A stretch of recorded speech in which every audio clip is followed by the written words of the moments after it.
Le grand débat d'actualité des Voix de l'Info. Au programme ce soir, une visite scrutée au cours de laquelle chaque mot, chaque geste est pesé, sous-pesé en Corse. Emmanuel Macron joue une partition délicate face aux revendications des nationalistes. On va revenir sur ces revendications et sur la politique et l'attitude du chef de l'État. Le débat est à suivre. Et plus largement, nous allons aussi nous intéresser à travers le prisme corse à une question importante, celle de l'identité. Si les Corses défendent autant leur identité, c'est qu'ils craignent son délitement. Alors ont-ils raison ou est-ce exagéré?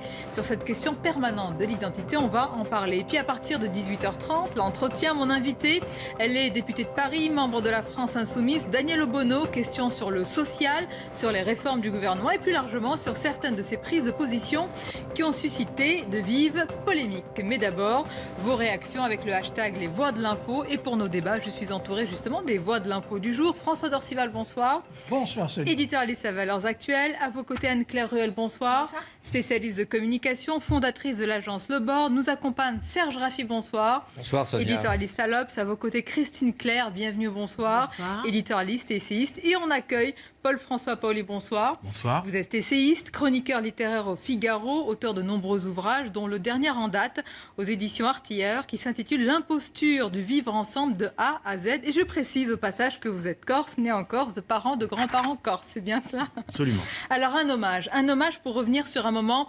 dramatique. C'était ce matin, c'était il y a 20 ans, l'assassinat d'un préfet, d'un représentant de l'État. Il était important ce moment. Aujourd'hui, on va écouter à ce sujet le président de la République et la veuve du préfet Erignac.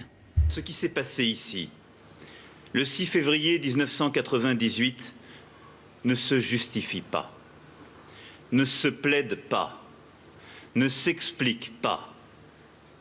Ce fut un assassinat, un attentat. Rien de plus haut, ni de plus noble. On a tué un homme parce qu'il était un serviteur de la République. On a arraché un époux et un père à une femme et à 2 enfants. Il faut se souvenir qu'à travers Claude, mon mari, c'est la République que l'on a voulu toucher et abattre. Venir ici, montrer que la République existe et se souvient est un acte fort. Réaffirmer les valeurs de la République ici l'est encore plus. Les mots sont forts, Paul-François Paoli.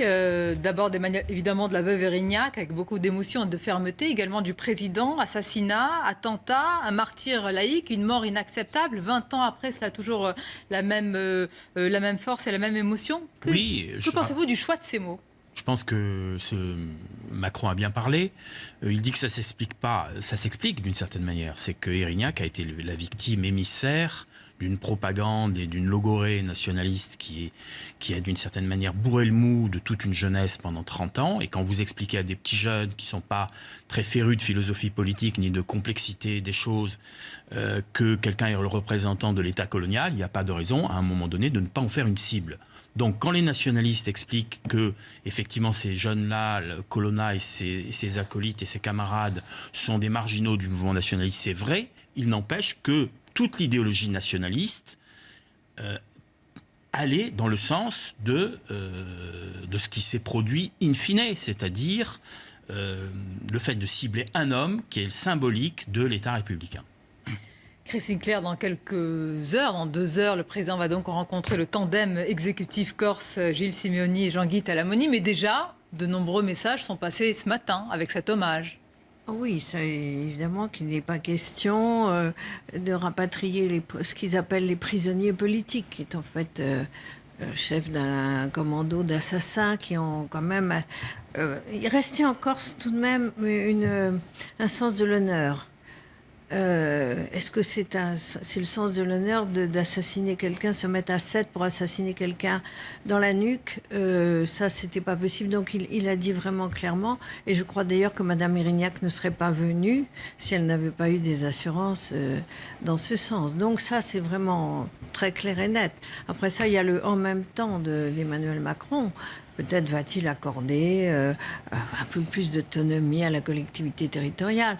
Mais en tout cas, il y a un discours d'ailleurs, Jean-Guy Talamoni n'était pas présent, et je pense qu'il ne pouvait pas être présent puisque Mme Erignac était présente.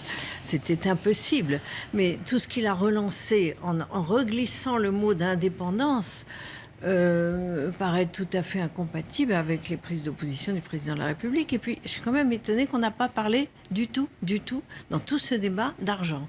La Corse, 330 000 habitants, est la plus petite région de France, la moins peuplée, et c'est une de celles qui reçoit le plus de la mère patrie que M. Talamoni veut appeler pays ami, simple pays ami. Donc il y a quand même un problème. On ne peut pas réclamer toujours plus et en même temps réclamer de l'indépendance. Ça, on va en parler. Le président a parlé aujourd'hui pour 66 millions de Français. Vous avez parlé de Jean-Guy Talamoni qui effectivement n'était pas présent à la cérémonie ce matin et pour cause. D'ailleurs, il le dit lui-même, Serge Raffi, il dit ma venue serait sans doute mal vue par la veuve Erignac. Je voudrais vous faire écouter ce qu'en a dit hier. Il était sur ce plateau, mon invité, l'ancien Premier ministre Manuel Valls, à propos de cette absence de Jean-Guy Talamoni. C'est vraiment l'intérêt des Corses de rester dans la République quand ils ont été consultés par référendum en 2003 et ils l'ont dit. Mais on l'a oublié. Alors voilà, la collectivité unique, bien bon vent puisqu'elle existe. Mais l'essentiel, c'est de faire se développer la Corse avec l'aide de l'État. C'est le devoir de ceux qui en ont la responsabilité et qu'ils montrent qu'ils sont capables de s'en acquitter. Une discussion sur l'idée d'une spécificité de la Corse dans la Constitution française, alors moi j'y suis opposé. La Corse, ça n'est pas un territoire ultramarin. La Corse, ça n'est pas la Nouvelle-Calédonie. La Corse n'a pas été colonisée. Donc la Corse ne peut pas bénéficier de ce type de statut. Sinon demain, ça serait la Bretagne, l'Alsace ou toute autre région. Voilà l'ancien Premier ministre qui a ajouté que l'absence de Jean-Guy Talamoni quand même engendrait encore quelques ambiguïtés sur la condamnation totale et en toute transparence de l'assassinat du préfet Erignac. Qu'est-ce que vous en pensez ? Jean-Guy Talamoni n'a jamais vraiment condamné. Quelque part, et d'ailleurs quand il dit une vie est une vie, au fond il y a eu aussi des soldats du nationalisme qui sont morts, etc. Donc on est effectivement dans une problématique compliquée parce que aujourd'hui d'ailleurs c'est assez étonnant qu'on mêle les deux événements, c'est-à-dire la prise de pouvoir, entre guillemets, des nationalistes en Corse, au moins dans les institutions républicaines telles qu'elles ont été conçues ces derniers temps, et la mort du préfet Erignac. Ce qui est compliqué pour le président de la République, c'est cette simultanéité des deux événements. Et aussi, ce qui est important, c'est qu'on est dans une espèce, je dirais, de tour de chauffe pour les nationalistes. C'est-à-dire qu'ils sont en train d'inventer une manière nouvelle de se positionner, un peu, si vous voulez, un peu sur le modèle catalan, c'est-à-dire essayer de mettre l'État dans une situation je dirais, mais pas avec la même situation économique. Alors, que le coupable, c'est Sinclair a l'État. parlé de chiffres. Et au fond, les nationalistes et le peuple corse, il est dans une position d'opprimé. La manifestation qu'on a vue ces jours-ci, c'était liberté, démocratie, alors qu'ils viennent juste d'obtenir une démocratie extraordinaire, c'est-à-dire que les Corses ont pu élire des gens qui justement représentent leur opinion. Donc on est dans un système, dans un jeu de dupes, si je puis dire, et le grand danger, et Manuel Valls, ce qui l'inquiète, c'est toujours la même chose, c'est le délitement, le danger du délitement de la République. On va poursuivre notre tour de table. Juste une parenthèse, parce que vous avez parlé, Serge Raffi, de la manifestation qui a eu lieu samedi, donc en Corse, à l'appel de l'exécutif corse. Et il y avait Paul-François Paoli au premier plan de cette manifestation. Charles Piry, quand même, c'est pas, j'allais dire, n'importe qui, avec son passé, avec son parcours. Vous allez utiliser les mots qu'il faut pour le caractériser. Mais quand même, est-ce que c'est un signe de voir cet homme-là au devant d'une manifestation avant l'arrivée du président français ? C'est un mauvais signe. Je ne le savais pas, mais ça ne peut pas être un très bon signe. Je rappelle que Jean-Guy Talamoni, lorsque Erignac a été assassiné, a eu cette formule « Je condamne l'acte, mais je ne condamne pas les auteurs », ce qui relève d'une forme de sophisme étonnant de la part d'un juriste. Un avocat. Donc non, c'est pas bon signe du tout. Charles Piry, voilà, c'est la honte. C'est une des hontes de la Corse, Charles Piry. Donc si c'est ça... Vous-même Corse, vous dites que lui, c'est une honte de la Corse. Oui. Charles Piry, c'est tout ce qui déshonore la Corse. Donc que Jean-Guy Talamoni qui est un personnage peut-être chez qui il y a des côtés obscurs, maintiennent des relations avec un bonhomme comme Charles Piry, c'est très inquiétant. Ce qui est inquiétant aussi, c'est que Gilles Simeoni, qui est lui certainement quelqu'un de très intègre et de tout à fait respecté, n'arrive pas à couper le lien, le cordon, avec une frange radicale du nationalisme qui est en fait francophobe. Mais il en a besoin pour être pour gagner Donc, les élections. je crois apparemment. que Chacun a besoin de l'autre. ce débat gagnerait à être... Cette question gagnerait à être éclaircie. Il faudrait que Gilles Simeoni prenne ses responsabilités. Il est respecté à peu près à l'unanimité aujourd'hui en Corse, mais il faut qu'il nous dise quel est son projet pour la Corse. Et comme le disait Serge Raffi, enfin, approuvant le propos de Manuel Valls, la Corse n'a jamais été colonisée. La Corse n'est pas la Nouvelle-Calédonie. Ça fait 40 ans que les nationalistes perdurent dans cette erreur historique majeure qui consiste à appliquer le schéma de l'Algérie à la Corse. Mais précisément, ce ne sont pas eux qui ont été élus. Et effectivement, j'approuve le propos qui vient d'être dit concernant Gilles Simeoni. Que celui-ci doive prendre ses responsabilités, il les prend à la tête de l'exécutif. Je rappelle qu'aujourd'hui, Gilles Simeoni participait à l'hommage de la République au préfet Irignac, ce qui était évidemment une démonstration, un signe, comme quoi il dénonçait, comme le président de la République, ce qui s'était passé. Or, il a conclu, en effet, une alliance avec Talamoni. Nous ne pouvons pas résumer les élections qui se sont déroulées à cette collectivité unique au cas de Jean-Guy Talamoni. Oui, mais c'est un tandem aujourd'hui. Il faut respecter ce qui est sorti des urnes. Oui. Et si on doit s'interroger sur ce qui s'est passé, c'est bien sur le fait qu'ils aient été élus à une majorité large. Donc c'est un phénomène qui a eu lieu.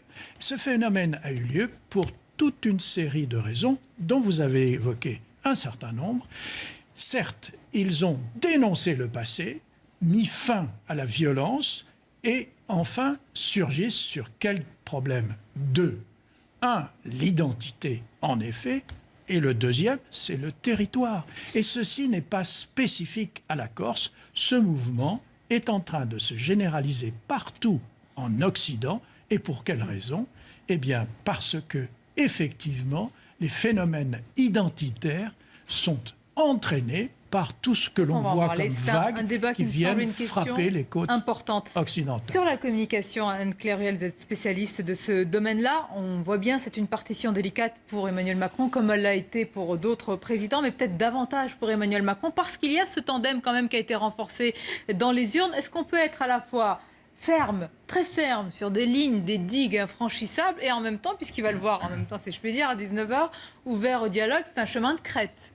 C'est un chemin de crête. C'est un chemin de crête qui se fait déjà depuis... On est au deuxième temps, si vous voulez. Le premier temps, ça a été la pression qui a été mise quand même par les nationalistes à Paris, directement. C'est-à-dire qu'on les a vus faire tous les plateaux de télévision, expliquer leur point de vue, discuter évidemment en aparté d'un point de vue politique. Le but du jeu, c'était d'imposer leur agenda, évidemment, au pouvoir exécutif et notamment à l'Élysée.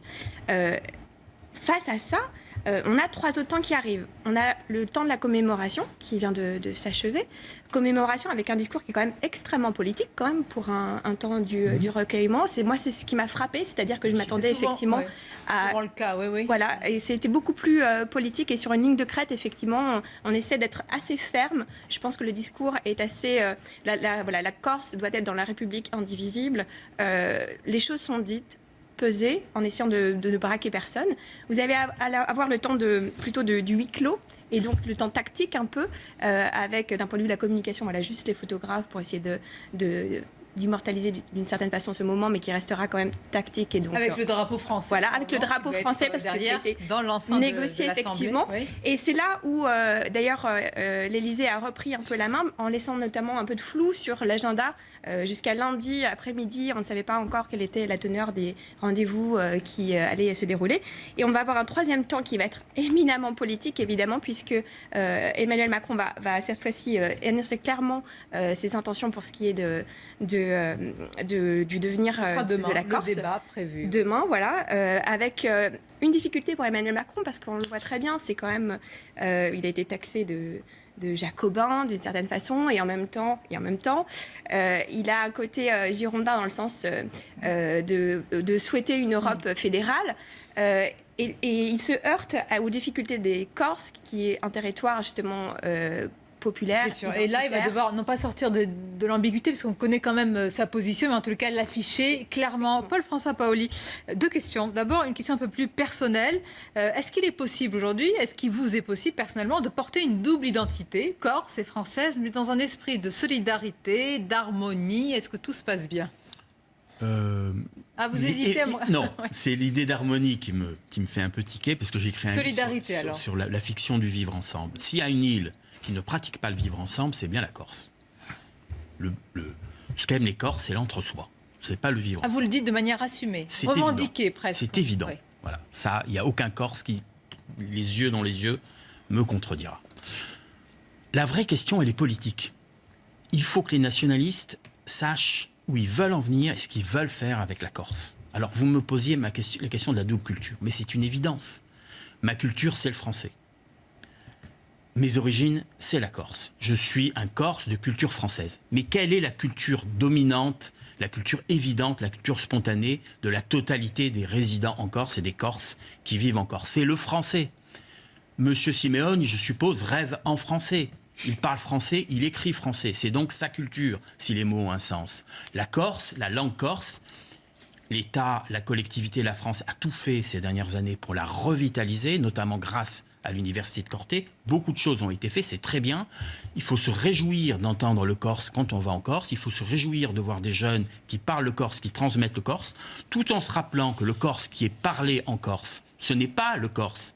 Le corse qu'ils apprennent à l'université de Corté et à l'école, ce n'est pas le corse d'antan. C'est pas le même corse que parlaient mes parents, mes grands-parents et les vieux qui à l'époque parlaient un corse tout à fait, par les Corses différents. C'est un Corse qui a été créé. Ne lisent pas le Corse spontanément. Un journal, par exemple, Corse Matin, qui diffuse depuis des années les thèses nationalistes, ne se risquerait pas à éditer une version quotidienne rédigée en Corse.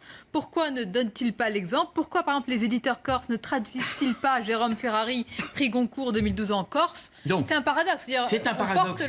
C'est une ambiguïté, c'est une ambivalence, et c'est quelque chose qui confine des fois à la schizophrénie. Qui sont les meilleurs écrivains corses aujourd'hui? Jean-Noël Pancrazi, Jérôme Ferrari, édité chez Gallimard ou chez Actes Sud. Bon, Monsieur Talamoni va publier dans 15 jours un livre chez Gallimard, une correspondance avec Marie Ferranti chez Gallimard. Il va la publier en français. Il y aura quelques articles en corse. Monsieur Talamoni est culturellement français.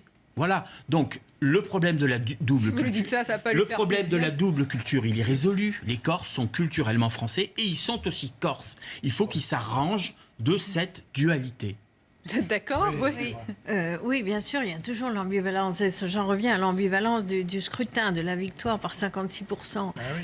Pourquoi ont-ils remporté cette victoire? Bien sûr qu'il y a un désir d'identité, mais il y a aussi parce qu'ils ont rassuré, parce qu'ils ont dit d'abord pas d'autonomie avant 10 ans, évidemment, parce que pendant 10 ans, ils ont quand même encore besoin de l'État pour les aider, pour les subventionner, et aussi parce qu'il y a quand même beaucoup de Corses qui auront très peur que la Corse devienne indépendante, qu'ils perdent leurs avantages sociaux, leurs emplois publics, leurs retraites, leurs aides diverses à l'élevage de montagne, à l'élevage de plaine, etc.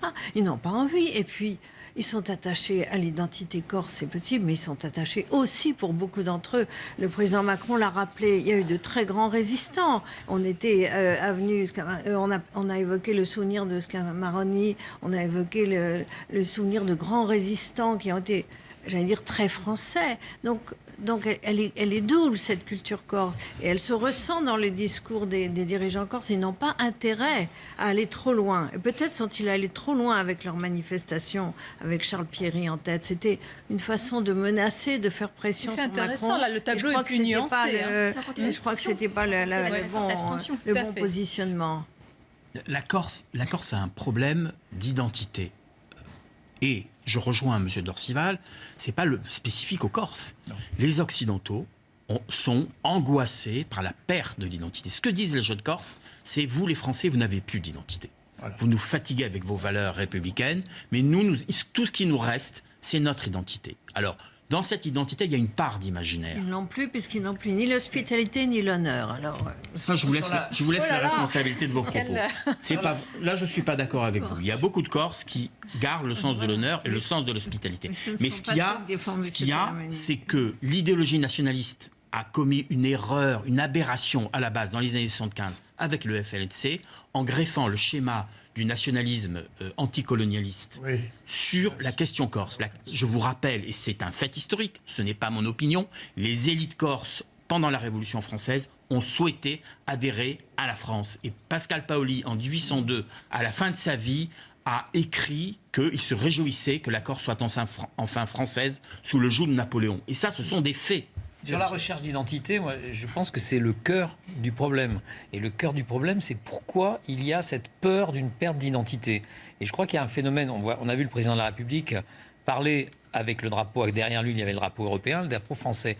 L'Europe a un peu noyé toutes les identités, c'est-à-dire c'est un immense trou noir dans lequel les identités se perdent ou pensent qu'ils vont se révéler. Encore la faute de l'Europe, oui. Bien sûr, oui, mais pourquoi ? Parce que justement, les nationalistes, régionalistes, etc., ils tiennent le discours suivant, je ne veux pas de cette nation espagnole, française, italienne, etc., etc., parce que je veux être dans l'Europe, mais c'est une folie pure et simple. L'Europe des régions est une espèce de fantasme complètement fou, et ils sont enfermés là-dedans. L'identité, c'est important. Je voudrais juste revenir à la stratégie. Là, à 19h, François Dorcival, des nationalistes, Emmanuel Macron, face à Jean-Guy Talamoni et Gilles Siméon.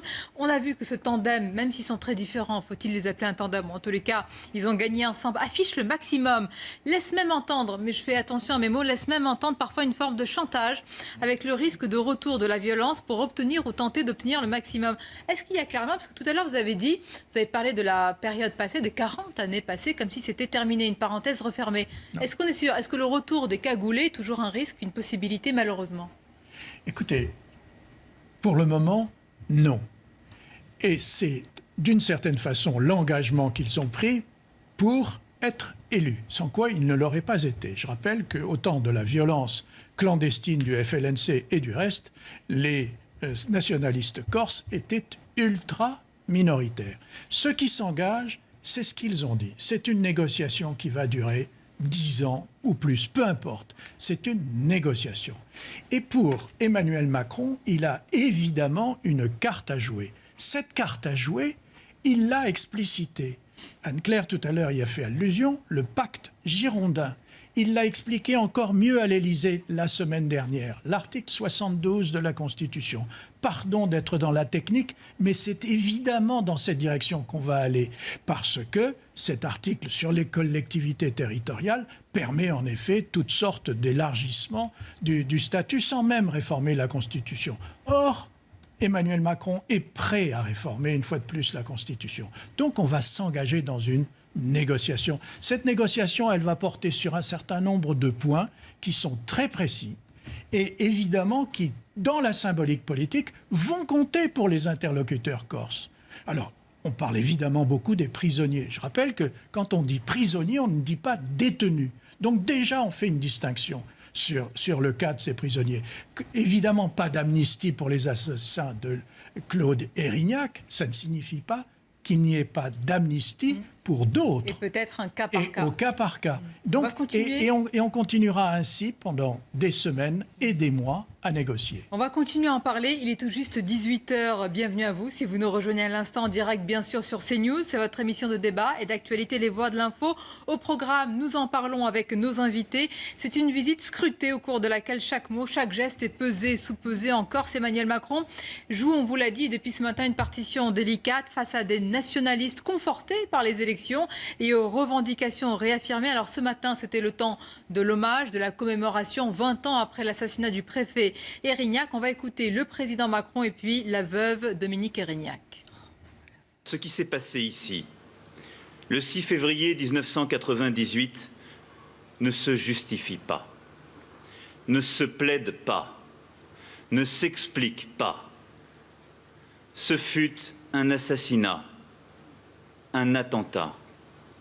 Rien de plus haut, ni de plus noble. On a tué un homme parce qu'il était un serviteur de la République. On a arraché un époux et un père a une femme et a 2 enfants. Il faut se souvenir qu'à travers Claude, mon mari, c'est la République que l'on a voulu toucher et abattre. Venir ici, montrer que la République existe et se souvient est un acte fort. Réaffirmer les valeurs de la République ici l'est encore plus.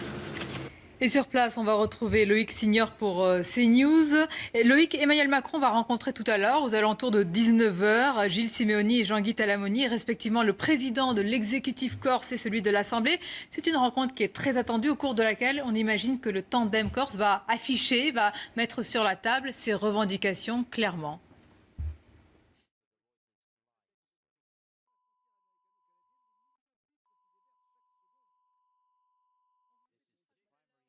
Dans les rues d'Ajaccio, le président a déambulé, et même après les mots fermes que l'on vient d'entendre tenus lors de l'hommage au préfet Erignac, pas de sursaut de la population, pas de contestation avant cette rencontre avec les 2 leaders corses. Alors s'agit-il d'indifférence du peuple corse ou d'un accueil chaleureux? Eh bien la question reste en suspens, et on verra sans doute à la fin, à l'issue de cette rencontre avec Gilles Simeoni et Jean-Guy Talamoni, dont l'absence de ce dernier a été remarquée ce matin pendant l'hommage du préfet Erignac. Va-t-il, le président de la République, accéder aux revendications des 2 leaders, la co-officialité de la langue corse, le statut de résident corse ou encore l'inscription dans la Constitution de la notion du peuple corse? Eh bien ça, on le saura sans doute déjà dès ce soir. On aura quelques pistes, mais surtout demain, lors du grand discours du président de la République à Bastia, qui promet cette fois-ci d'être plus animé dans les rues. En fait, on est dans le plus pur style Macron, c'est-à-dire qu'il écoute, qu'il essaye de se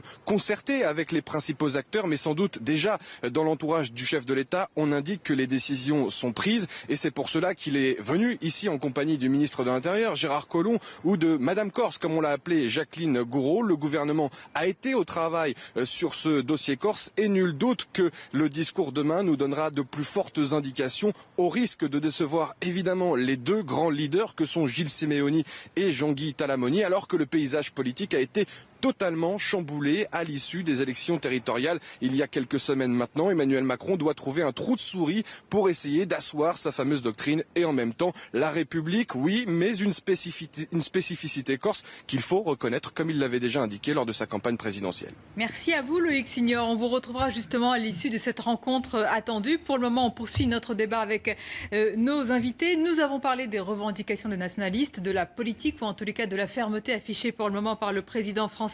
Et l'autre question qui est très importante, qui traverse la Corse, mais pas seulement, c'est celle de l'identité et de la peur, on peut dire de l'insécurité culturelle. À ce sujet, Paul-François Paoli, la question de l'identité en Corse, elle est importante d'ailleurs à ce sujet. Les Corses sont-ils avant tout autonomistes ou indépendantistes, ça dépend, ou alors plutôt protectionnistes? Ils veulent protéger en fait cette identité-là. Vous avez raison, c'est juste. Les Corses sont identitaires, corsistes, protectionnistes. Les nationalistes joue de l'ambiguïté, de l'ambivalence. Il n'y a pas de nationalisme dont la finalité ne soit pas l'indépendance. C'est absurde d'être nationaliste si on n'a pas pour finalité l'indépendance. Mais ce n'est pas ainsi que l'entendent beaucoup de nationalistes corses, qui sont nationalistes au sens identitaire, du droit à la reconnaissance de ce que nous sommes. Pourquoi les Corses sont si angoissés ? Ça, on peut très bien le comprendre et même l'admettre. C'est un tout petit pays, c'est une toute petite population. Je rappelle quand même que la majorité des Corses vivent à l'extérieur de l'île. Mettons les pieds dans le plat. Vous êtes en train de nous dire qu'ils ont peur ou de la réalité ou du fantasme, à vous de choisir le mot, de l'immigration. Parce que oui, je crois que c'est l'un des taux de population immigrée les plus élevés avec la région PACA. C'est le plus grand taux, c'est 20%. C'est 20%. Alors, c'est difficile de parler de cette question-là. D'abord, il faut en parler, il faut trouver les mots pour ne pas blesser les gens. Mais la réalité, c'est qu'il n'y a pas d'affinité véritablement entre la communauté maghrébine, marocaine, qui existe en Corse, en particulier qui se situe à l'est de l'île, et les Corses, pour des raisons d'ailleurs historiques et psychologiques. La Corse a été razziée, attaquée jusqu'à la fin du XVIIIe siècle par des pirates, par les barbaresques, qui ont fait de véritables razzias en Corse. Donc il y a eu un traumatisme historique en Corse. Dont ne sont pas responsables, évidemment, dont ne les sont pas générations évidemment qui sont aujourd'hui responsables en les Corse. descendants, les gens qui viennent du Maroc ou d'Algérie, ça n'a rien à voir. Mais si vous connaissez la Corse, vous verrez beaucoup de tours tout au long du littoral. Eh bien, ces tours étaient là pour avertir les populations d'une éventuelle attaque, d'une éventuelle agression. Jusqu'à la fin du XVIIIe siècle, cette réalité a été prégnante. Et puis la deuxième réalité, c'est que les Corses, 30 000 Corses, ont été partie prenante de l'aventure coloniale française. Et où étaient-ils, ces Corses? Ils étaient notamment en Afrique du Nord. Ils avaient une position, il faut le dire, qui était quand même une position de domination et de pouvoir. Et aujourd'hui, lorsqu'il y a eu la perte de l'Algérie française, dans laquelle beaucoup de Corses étaient investis, notamment des nationalistes. On comprend et on connaît l'histoire, et vous la connaissez, et on imagine que ça, c'est peut-être ancré chez les aînés, mais chez la jeune génération. Mais la jeune génération... Que reproche-t-il à cette jeune génération maghrébine qui s'installe? Il ne lui reproche rien. Il n'y a pas de communication. Il n'y a pas de vivre ensemble. Il n'y a pas de vivre ensemble. Et je ne vais pas jeter la pierre aux Corses, ce n'est pas la question. Mais de fait, c'est une réalité. Il n'y a pas de vivre ensemble. Je pense que les Corses sont historiquement judéophobes, très judéophiles. Vous savez que la Corse a été la seule région de France qui n'a pas appliqué les statuts de Vichy. C'est très connu, et le peuple corse a un statut en particulier en Israël de juste parmi les nations, mais ils sont, on peut dire, spontanément plutôt islamophobes. Mais ils ne sont pas les seuls, je veux dire. Alors, c'est un sujet tabou, c'est un sujet important parce qu'on ne peut pas traiter de ce dossier sans en parler, Christine Claire, parce qu'au-delà, moi je pense, c'est ce qu'on a dit, des revendications nationalistes, des revendications indépendantistes, c'est la protection de l'identité, au point, et c'est le mot, d'avoir une forme de rejet de l'autre aujourd'hui qui est un peu assumé et revendiqué. Oui, mais alors, encore un c'est paradoxe. ambivalent, rejet de l'autre et en même temps acceptation de l'autre. Il faut encore se passer un certain nombre de rituels. Avec vos propos, là, on a plus vu le rejet que l'acceptation. Non, mais parce que la réalité encore, c'est toujours ambivalente. Oui. Vous pouvez être adoré en Corse, accepté. Oui. Il faut que vous rentriez dans un certain nombre de rituels qui fait que vous êtes... Vous êtes en train de dire qu'il faut épouser complètement la culture corse, sinon on ne reste pas. Voilà. Il faut accepter les symboles, la symbolique corse. Et à ce moment-là, donc les Corses sont pour l'assimilation. Les Corses ne connaissent que deux choses, l'assimilation ou le rejet. Alors, encore un paradoxe. On pourrait croire, en vous entendant, que finalement, que les Corses et les dirigeants nationalistes corses rejettent l'intégration à l'Europe, parce que finalement, c'est une dispute. Mais pas du tout. Il y a 15 ans, quand on parlait avec Talamoni, il n'avait qu'une idée, c'était que la Corse acquiert son indépendance et adhère directement à l'Europe. Il faut dire que le cas de l'Écosse, puis à la suite du Brexit, et surtout le cas de la Catalogne, ont mis un frein à tous ces espoirs. La Catalogne, 7,5 millions d'habitants, la région la plus riche de l'Espagne. Bon, est-ce que vous pensez que si l'Europe ne veut pas d'une adhésion de la Catalogne, elle voudra de l'adhésion indépendante d'un petit pays de 330 000 habitants qui coûte très cher? Non, ça a mis totalement fin à ce rêve, à cette illusion que cultivait Talamani. Il entretenait ses fidèles dans cette idée qu'on allait larguer la France parce qu'il y a quand même une haine de la France. On se réfère toujours à Pascal Paoli et contrairement à ce que croient beaucoup de gens, on n'aime pas forcément Bonaparte, mais je parle sous votre contrôle. Et en ça tout fait cas, partie de l'ambivalence, parce qu'ils aiment aussi Bonaparte. Voilà. Ils aiment et ils le détestent à la fois.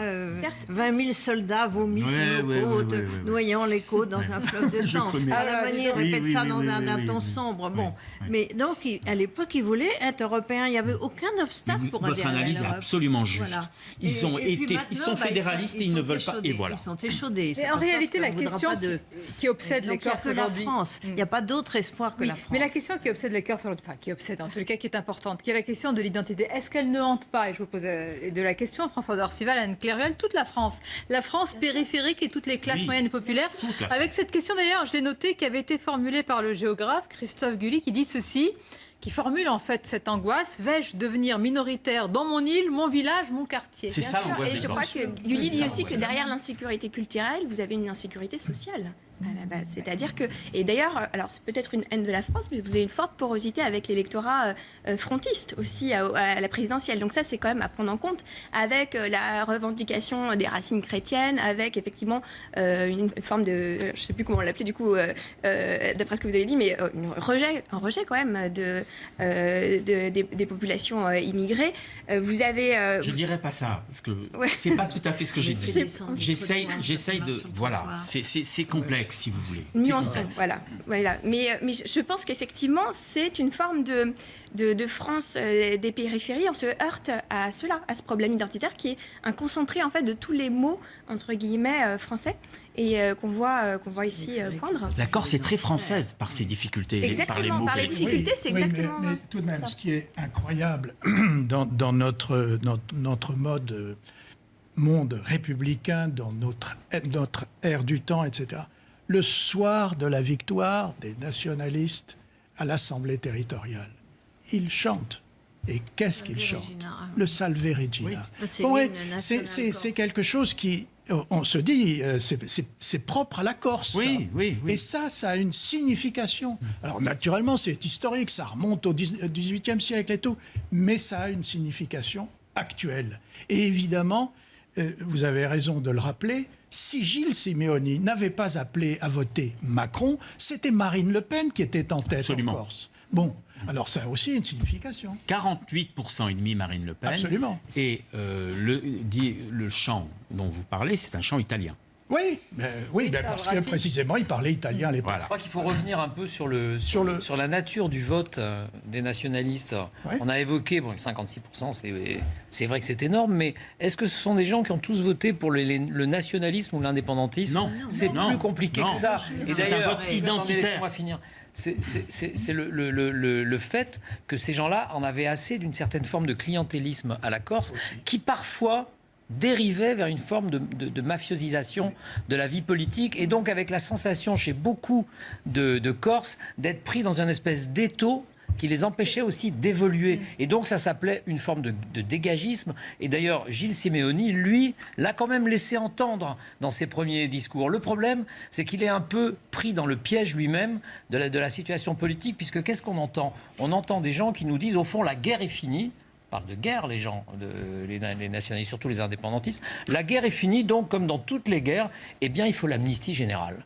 Ça s'est fait dans la guerre, à la fin des guerres coloniales, à la fin des guerres de la Seconde Guerre mondiale, etc. On est dans cette espèce de rhétorique totalement absurde, mais qui marche. C'est-à-dire qu'on va se retrouver, c'est là où il faut être très prudent sur la communication, peut-être que vous pourrez en parler un peu, c'est qu'il y a une espèce de copier-coller de la com des indépendantistes catalans sur le thème, justement, on veut la liberté, on veut la démocratie, comme si, en Catalogne, les gens étaient persuadés, au fond, certains, qu'ils étaient toujours sous le franquisme.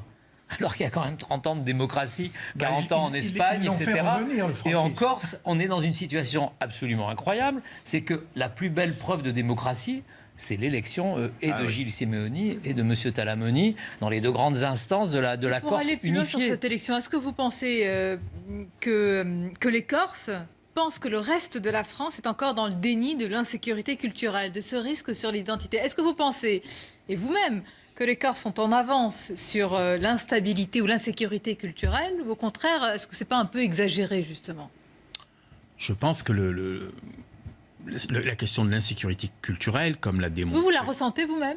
Je pense que quand je suis en Corse, je ne sais pas ce que je penserais si je vivais en Corse. Peut-être que je serais nationaliste. Je n'en sais rien. Vos parents, vos grands-parents... Non, moi, ma culture est républicaine, si vous voulez. Mais je comprends que certains jeunes soient nationalistes pour des raisons que nous avons évoquées tout à l'heure. Voilà.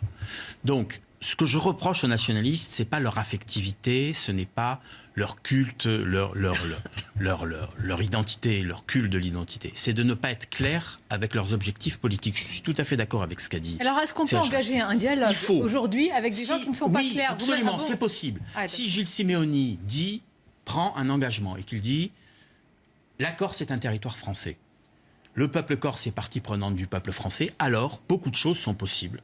Dans la direction d'une vraiment à une telle déclaration? Non, je n'y crois pas. Mais s'il était cohérent et logique pour engager un véritable débat avec un État qui n'est pas extérieur, L'État français n'est pas un État ennemi, c'est un État qui aide la Corse.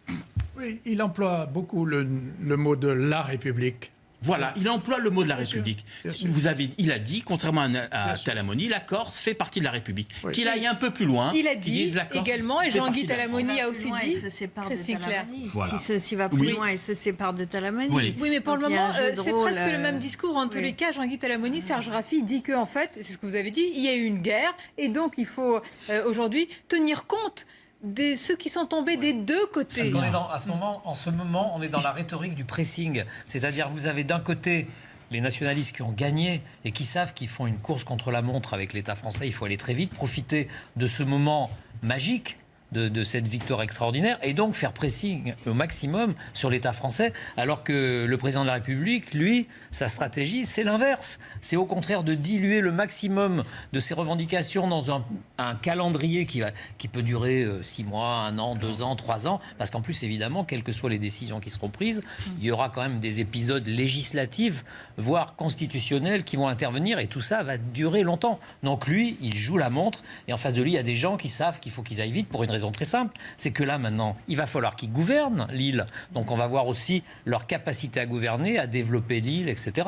Oui. Sonia, c'est très important, la guerre des mots, la question des mots. Pourquoi les nationalistes ont gagné la bataille des mots? Vous-même, sur ce plateau, nous parlons de guerre. Il n'y a jamais eu de guerre en Corse. Il n'y a jamais eu une armée contre une autre armée. Quand Talamoni dit le FLNC a vaincu l'armée française, mais il sort du sens commun. Il n'y a jamais eu de guerre en Corse. Il y a eu des groupes paramilitaires, 150 clandestins, grand maximum, qui ont commis ce qu'ils ont commis, mais qui n'ont jamais affronté une armée en face d'eux. Je suis complètement d'accord avec vous sur cette guerre des mots. C'est des puissances évocatrices très fortes, justement, qui dépassent un peu la réception classique. On voit aussi que derrière le vocable nationaliste se cachent des nationalistes indépendantistes, évidemment, et des nationalistes autonomistes. C'est pas du tout la même réalité. Et on voit actuellement aussi Emmanuel Macron, lui, ne va pas pouvoir faire une politique symbolique. C'est-à-dire que derrière la communication, évidemment, là, il y a des actes qui vont être posés selon un calendrier. Une politique du en même temps. Effectivement. Et il se heurte à l'histoire, au retour de l'histoire, avec deux choses structurelles, c'est-à-dire que, vous avez d'une certaine façon le retour, vous l'avez évoqué, les décombres un peu de cet empire colonial et le retour, le repli identitaire des Corses, et puis d'une certaine façon cette nouvelle génération qui n'a pas connu tout ça et qui, elle, se replie plutôt sur le côté insécurité sociale. Voilà. On va attendre aussi ce qui va ressortir tout à l'heure de l'entretien, mais il n'y aura pas que cet entretien-là, évidemment, avec l'exécutif corse et le président français. Merci pour ce débat. Je vous garde juste encore quelques 2 minutes. Je voudrais vous faire réagir à cette information. François Dorcival, nous l'attendions, décision sur Tariq Ramadan, qui est maintenu en détention provisoire. Tariq Ramadan, je le rappelle, qui est accusé de viol, notamment par 2 plaignantes. Donc une détention qui est prolongée. Ce n'est pas à nous de juger si ça veut dire que le dossier est plus fourni ou pas, mais en tous les cas, c'est quand même assez significatif. C'est une détention qui dure aujourd'hui pour le prédicateur. Oui, et surtout, ça détruit l'influence, ou en tout cas, ça tente à détruire l'influence que le prédicateur peut avoir sur le salafisme en France. Maintenant, il y a une autre décision de justice aujourd'hui, pas tout à fait une décision, mais le fait que le procureur qui intervient dans le procès de Fawad Ben Aoud. Jawad Ben Daoud, oui, le logeur des terroristes des attentats du 13 novembre. A demandé 4 ans de prison pour le complice. C'est une On voit bien donc la limite que tous ces procès vont avoir et ce que cela va avoir comme conséquence sur l'état d'esprit des victimes. Est-ce que vous êtes prudente, Christine Claire, ou est-ce que vous parlez déjà, vous-même, par exemple, de chute de Tariq Ramadan? Oui, évidemment qu'il a la présomption d'innocence, mais est-ce que déjà, dans le débat public, dans le débat intellectuel, etc., compte tenu de l'influence qu'il avait notamment sur la sphère musulmane, notamment de la population et médiatique, est-ce que vous pensez que c'est... Je ne mesure pas dans le monde de la sphère musulmane, comme vous dites. Peut-être y aura-t-il la réaction, tout ça c'est faux. C'est pour le noircir. Bon, nous, quand nous apprenons que cet homme si raffiné, si élégant, si intelligent a eu des comportements tellement brutaux, enfin, aller uriner sur des femmes. C'est bien plus qu'un viol ordinaire. C'est bien plus que c'est épouvantable. Ce sont des violences innommables. C'est un mépris de l'être humain. Bon, pour nous, c'est épouvantable, mais peut-être que de l'autre côté, on va nous dire que tout ça a été inventé pour le salir. D'abord, il faut être très prudent parce que peut-être que les enquêteurs ont gardé un certain nombre d'éléments par devers eux. C'est-à-dire que pour le moment, les faits qu'on lui reproche, donc des témoignages, les preuves sont faibles. Donc il faut être une extrême prudence. Il reste un homme politique. Un homme politique, ce n'est pas un prédicateur, c'est le représentant des frères musulmans en Europe.